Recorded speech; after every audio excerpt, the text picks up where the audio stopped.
బండి వాడుకోవడానికి ఇవ్వడం సార్ మీరు ఎక్స్ప్లెయిన్ చేయండి. క్లియర్ గా పడేటట్టు చూడండి. లేకపోతే నేను ఎక్కడ కూడా వెళ్ళి మరి చేస్తాను. నీవేమంతా చూడండి సార్, ఈ రోజు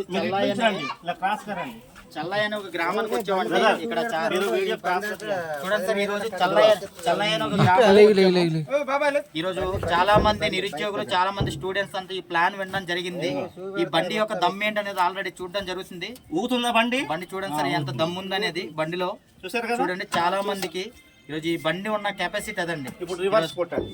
ఈరోజు చూడండి సార్, రివర్స్ బండి కాళ్ళు తీసేయండి పైకి, రివర్స్ స్టాండ్ వేసుకుంటే మనకి చూడండి సార్ బండి రివర్స్ కూడా వెళ్ళిపోతుంది. మనకి బండి ఈజీగా రివర్స్ వెళ్తుంది.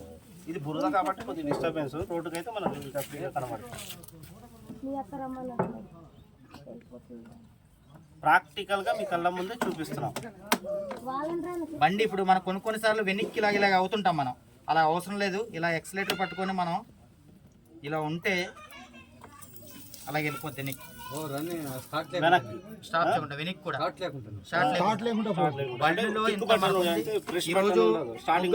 ముగ్గురం కలిసి దగ్గర నాకు తెలిసి 160-180 కేజీలు ఉంటాం. ఎక్కడ చింతపల్లి నుంచి ముందా లేదా? మేము ముగ్గురం కూడా మీ గాడిని ఎంత వచ్చాం కదా. బండికి మనకి యాక్సిడెంట్లు కూడా అవ్వకుండా 3 బటన్స్ ఉంటాయి. ఇల్రాని చూడండి. ఇప్పుడు బండి ఇలా ఉంటుందా? ఇప్పుడు బండి మనకి ఫస్ట్ గేర్ లో ఉంది. ఫస్ట్ గేర్ లో ఉంది. నువ్వు ఎంత ఎక్సలేటర్ ఇచ్చేసినా సరే బండి 20 కన్నా స్పీడ్ పరిగెట్టదు. అదే మన స్కూటీ నుంచి ఎక్సలేటర్ వెళ్ళిపోద్దా లేదా? ఇది ఫస్ట్ గేర్ లో ఉంది. తర్వాత మనం సెకండ్ నొక్కుంటాం. ఇప్పుడు సెకండ్ కి వచ్చాం. ఇది ఇలా ఎక్సలేటర్ ఎంత పులిగిసినా సరే అది 30 కంటే ఎక్కువ స్పీడ్ పరిగెట్టదు. మూడోది వేసుకుంటే స్పీడ్ 50 కంటే ఎక్కువ స్పీడ్ పరిగెట్టదు. ఇది నాన్ రిజిస్టర్డ్ వెహికల్ అనమాట. ఈ వెహికల్ ఏంటంటే ఒకసారి సార్ చెప్పండి. ఈ వెహికల్ ఏంటంటే సైకిల్ తో సమానం అంటే ఇది. సైకిల్ కి ఏంటి, పోలీసుడు పట్టుకుంటాడా పోలీసుడు? పట్టుకోడు. ఇది నాన్ రిజిస్టర్డ్ అనమాట. దీనికి ఎటువంటి లైసెన్స్ కానీ కాగితాలు కానీ ఏం అవసరం లేదండి. కేవలంగా మనకి 50 కిలోమీటర్ హెల్మెట్ కూడా అవసరం లేదు. దీనికి ఎవరు పట్టుకోవడానికి లేదు. దీనికి నంబర్ బోర్డు కూడా రాదు ఈ బండికి. దీంట్లోని 90, 80, 60, 70 పరిగెట్టే బండ్లు కూడా మన దగ్గర ఉన్నాయి. దానికి కంపల్సరిగా రిజిస్ట్రేషన్ ఉండాలి, పొల్యూషన్ సర్టిఫికేట్ ఉండాలి, రోడ్ ట్యాక్స్ సర్టిఫికేట్ ఉండాలి, నీకు లైసెన్స్ ఉండాలి. మరి వేగంగా పరిగే బండ్లకు ఉండాలా లేదా? ఇది ఓన్లీ 50 స్పీడ్ కంటే ఎక్కువ పరిగెట్టదు అన్నమాట.